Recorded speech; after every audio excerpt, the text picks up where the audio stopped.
Hello everyone, welcome back to my YouTube channel. I hope you all are doing great. And today's video we're going to talk about cognitive theory. This is a lecture second. पहले lecture ਦੇ ਵਿੱਚ ਆਪਾਂ discuss ਕੀਤਾ ਸੀ cognitive theory किया, थोड़ा जिहा overview ले लेने आ. This is a theory which is given by Jean Piaget. Jean Piaget एक Swiss psychologist सी, मतलब एक मनोविज्ञानी सी, स्विट्जरलैंड तो belong ਕਰਦੇ ਸੀ. He is also known as father of child psychology. So ਇਹਨਾਂ ਨੇ ਦੋ process ਕੀਤੇ ਸੀ. ਇਹਨਾਂ ਦਾ ਮੰਨਣਾ ਸੀ ਕਿ ਜਿਹੜਾ ਬੱਚਾ ਹੈ ਉਹ ਕਦੀ ਵੀ ਬੇਤੁਕਾ ਨਹੀਂ ਸੋਚਦਾ. He is not illogical. He has some logical behind what he talks. So ਉਸ लॉजिक्स ਨੂੰ ਸਮਝਣ ਲਈ ਸਾਨੂੰ ਉਸ ਵੇ ਨਾਲ ਸਮਝਣਾ ਪਏਗਾ ਜਿਸ ਵੇ ਨਾਲ ਇੱਕ ਬੱਚਾ ਸੋਚ ਰਿਹਾ ਹੈ. ਸੋ ਇਹਨਾਂ ਨੇ ਕਿਹਾ ਸੀ ਕਿ ਜੋ ਲਰਨਿੰਗ ਆ that is a blend of two processes which is assimilation and accommodation. assimilation ਮੈਂ ਇੱਕ ਐਗਜ਼ਾਮਪਲ ਦੇ ਰੂਪ ਦੇ ਵਿੱਚ ਤੁਹਾਨੂੰ ਸਮਝਾਇਆ ਸੀ ਕਿ assimilation ਔਰ accommodation ਕੀ ਹੁੰਦਾ ਹੈ. ਉਸ ਤੋਂ ਪਹਿਲਾਂ ਇੱਕ ਟਰਮ ਆਉਂਦੀ ਹੈ ਸਕੀਮਾ which is very important to understand. Schema means ਇੱਕ ਨੌਲੇਜ ਕਿਸੇ ਵੀ ਚੀਜ਼ ਬਾਰੇ, ਅੰਡਰਸਟੈਂਡਿੰਗ ਵਰਲਡ ਨੂੰ ਸਮਝਣ ਲਈ ਕੋਈ ਨੌਲੇਜ ਸਾਡੇ ਦਿਮਾਗ ਦੇ ਵਿੱਚ ਜੋ ਹੁੰਦੀ ਆ ਉਹਨੂੰ ਆਪਾਂ ਸਕੀਮਾ ਕਹਿੰਦੇ ਆ. ਜਿਵੇਂ ਸਕੀਮਾ ਹੈ ਕਿ ਠੰਡਾ ਕਿਵੇਂ ਫੀਲ ਹੁੰਦਾ है, गर्म किवें फील होंदा है, ठीक है. ये सारा कुछ की है schemas are basically building blocks in a mind.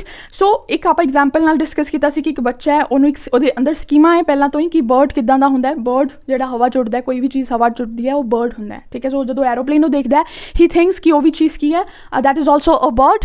But ਜਦੋਂ ਉਸ ਤੋਂ ਬਾਅਦ ਉਹਦੇ ਸਾਹਮਣੇ न्यू सिचुएशन आंदी आ कि नहीं वो बर्ड नहीं है, that is a aeroplane which is a non living thing. फिर की हो जाता डिसइक्विलिब्रियम हो जाता, अनबैलेंस हो जाता विद एग्जिस्टिंग स्कीमा और असिमिलेशन. असिमिलेशन का मतलब होंदा है एग्जिस्टिंग स्कीमा ने यूज़ करके सिचुएशन ना डील करना, ठीक है. अगर वो डील हो जाए दैट इज इक्विलिब्रियम, बट अगर डील नहीं हुई मतलब न्यू सिचुएशन आ गई, मतलब डिसइक्विलिब्रियम हो गया, इम्बैलेंस हो गया.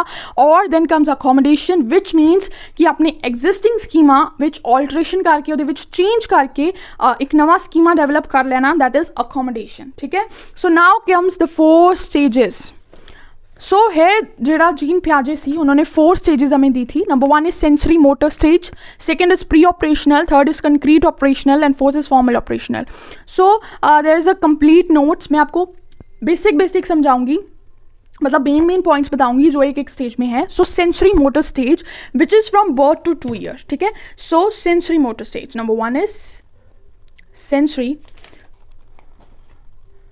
सेंसरी मोटर stage, ठीक है. this is from birth to 2 years, right. So sensory motor, as its name suggests, it includes senses and motor activities. So what are senses? Senses means हमारा knows हो गया, जिसे हम sense organs कहते हैं, हमारे सेंसेस के साथ वर्क करना. सो इस जो स्टेज है, this stage has a main goal, one main major goal है इसका, जो 2 साल तक जाते जाते इंसान में जो है वो आ जाता है एक बच्चे में, that is object permanence. Object permanence, what that is object permanence. क्यों जब छोटा बच्चा होता है तो हम उसे अगर कोई वो टॉय ले ले या फिर कोई ऐसी चीज़ ले जो हमें उसे नहीं देनी होती, तो हम क्या करते हैं वो चीज़ को हाइड कर लेते हैं, ठीक है. और वो चीज़ उसे याद नहीं रहती, ठीक है. अगर बहुत छोटा बच्चा है तो वो ऑब्जेक्ट परमिनेंस नहीं है उसके दिमाग में. अगर वो कोई चीज़ आउट ऑफ साइट हो जाए, उसके नज़रों के मतलब दूर हो जाए, तो वो चीज़ उसके आउट ऑफ माइंड हो जाती है. वो बहुत छोटे बच्चे में जब हम चीज़ को लगा लेते हैं, कहाँ ले गया या फिर कुछ भी हो गया, कौवा ले गया, सो हम ऐसे कहते हैं. तो that means out of site, जो चीज़ उसके दिमाग में नहीं है, जो चीज़ उसके सामने नहीं है, वो चीज़ उसके दिमाग में भी नहीं है. So this is out of sight out of mind. लेकिन 2 साल तक आते आते बच्चे को ऑब्जेक्ट परमानेंस हो जाता है. दैट मीन्स कि ऑब्जेक्ट को परमानेंटली देख पाना. अगर वो कोई चीज़ उसके सामने नहीं भी है लेकिन वो चीज़ उसके दिमाग में है, दैट मीन्स ही नोज कि that object exist even if it doesn't in front of him, ठीक है. अगर उसके सामने नहीं भी है लेकिन उसकी इमेजिनेशन में वो चीज़ होती है, that is object permanence. Permanence we can say permanently कोई ऑब्जेक्ट की तस्वीर है जानी उसके दिमाग में, इमेजिनेशन में. सो ये है सेंसरी मोटर स्टेज का first main major point.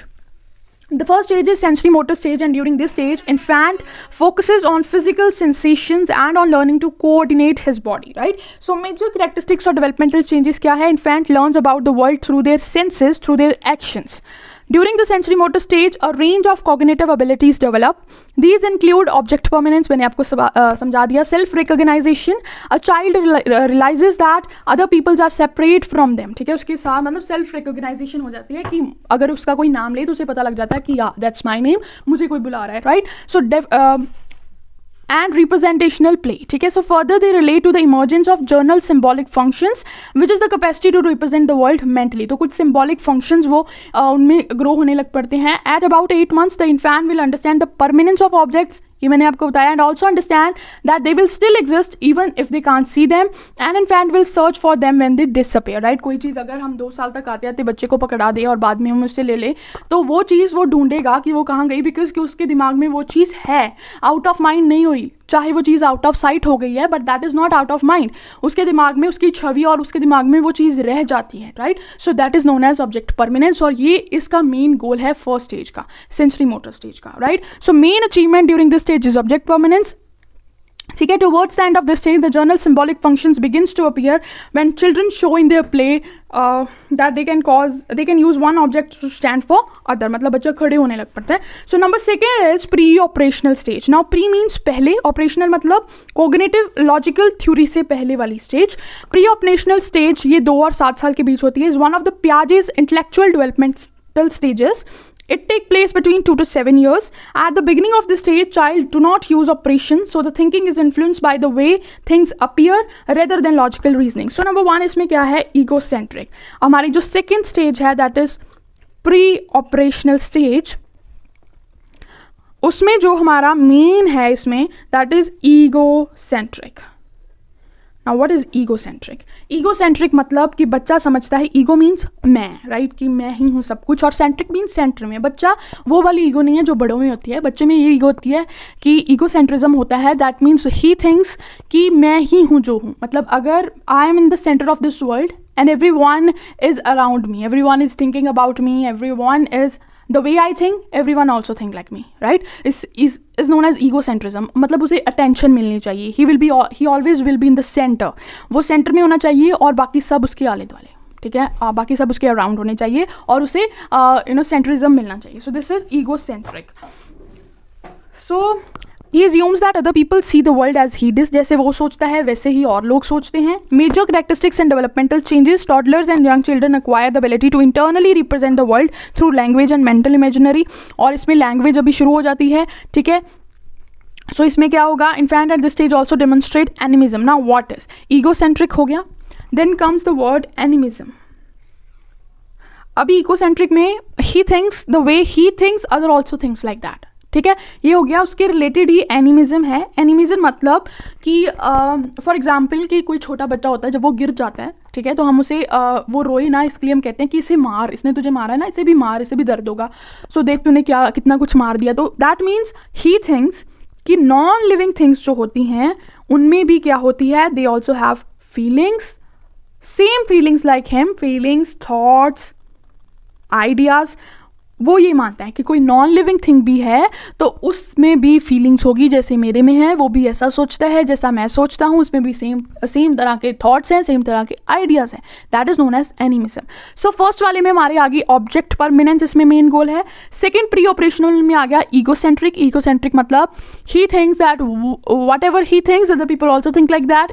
he always want in the center and everybody around him.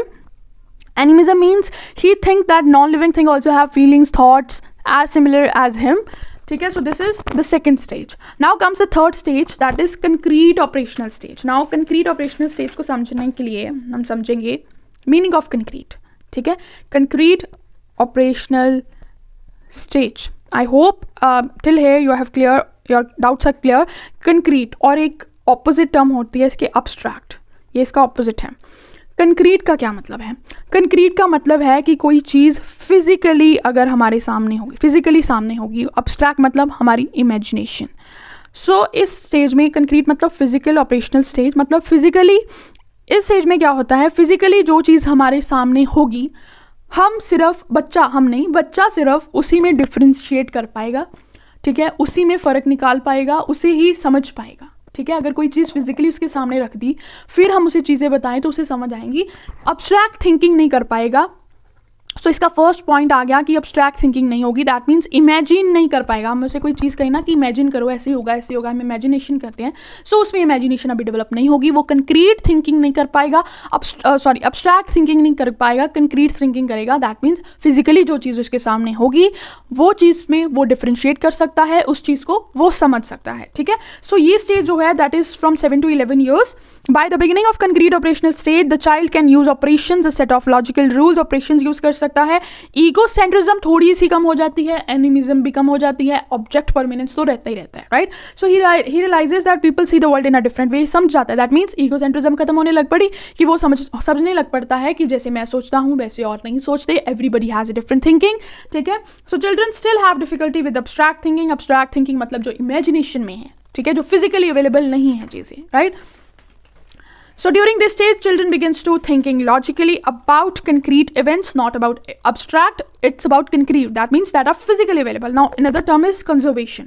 So ये जो है conservation, ये जो सब terms है ना, that is given by Jean Piaget through various experiments. उन्हें father of child psychology कहा ही इस करके गया है because they have used various experiments. और उसके बाद उन्होंने ये सारे experiments अपने बच्चे और अपने आले दुआले के मतलब अपने environment में जो अपने surrounding में बच्चे थे उनके ऊपर किए थे डिफरेंट एक्सपेरिमेंट्स, और फिर उन्होंने ये टर्म्स निकाली.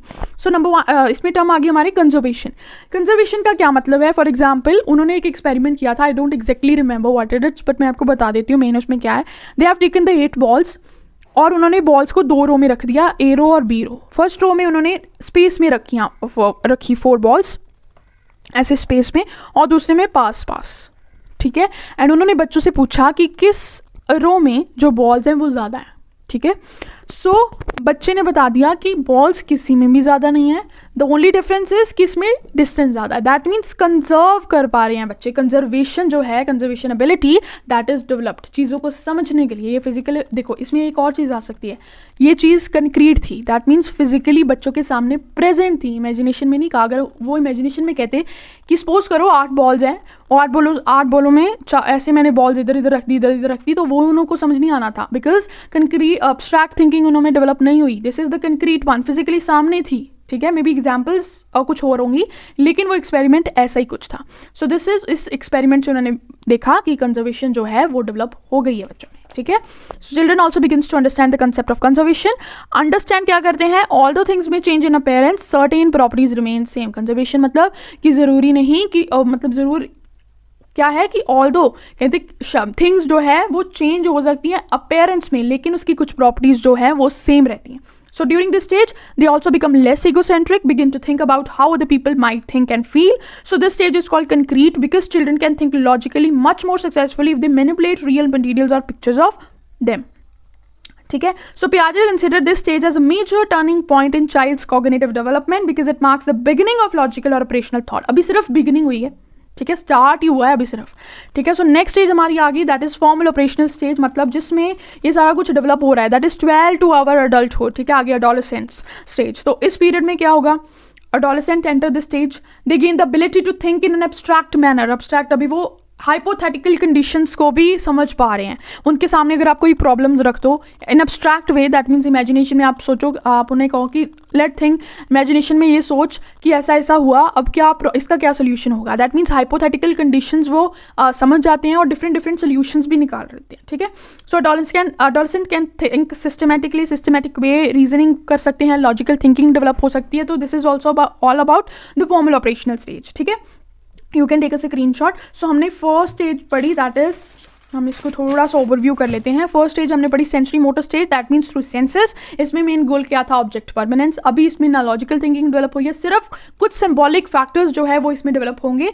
फिर आगे हमारी प्री ऑपरेशनल स्टेज, इसमें इकोसेंट्रिक होगा, दैट मीन्स ही थिंक कि जो मैं जैसे मैं सोचता हूँ वैसे इधर सोचते हैं. एनिमिज्म होगा, दैट मीन्स कि वो सोचेगा नॉन लिविंग थिंग्स में भी ऐसी फीलिंग्स है जैसे मेरे में है. थर्ड आगे हमारी concrete operational stage, that means physically जो चीज़ सामने होगी बच्चा उसी को ही समझ पाएगा, अब्स्ट्रैक्ट थिंकिंग नहीं कर पाएगा. कंजर्वेशन हो सकती है, दैट मीन्स वो समझ जाता है कि कोई चीज़ अपीयरेंस में डिफरेंट हो सकती है लेकिन कुछ प्रॉपर्टीज जो है वो सेम हो सकती हैं, राइट. सो नेक्स्ट आगे हमारी फॉर्मल ऑपरेशनल, जिसमें ईगो सेंट्रिज्म बिल्कुल खत्म हो जाती है. उसको अच्छी तरह पता लग जाता है जैसा मैं सोचता हूँ वैसे अदर्स नहीं सोचते. सिस्टमेटिकली वो सोचने लगता है, लॉजिकल थिंकिंग करने लगता है, हाइपोथेटिकल कंडीशंस को सोच लेता है. एंड कंजर्वेशन तो आ ही गई होती है उसमें, ठीक है. एनिमिज्म खत्म हो जाती है, दैट मीन्स ही नो कि नॉन लिविंग थिंग है, उसमें कोई फीलिंग्स कोई चीज़ नहीं है, राइट. कोई फीलिंग, कोई थॉट, कोई आइडियाज़ नहीं है. So I hope this video helps you a lot. If this video helps then please like share subscribe करना ना भूलना, और कमेंट करके ज़रूर बताना कि आपको वीडियो कैसी लगी. अगर कोई नेक्स्ट थ्योरी में कोई वीडियो चाहिए हो, you can ask me. So till then, bye bye, have a nice day.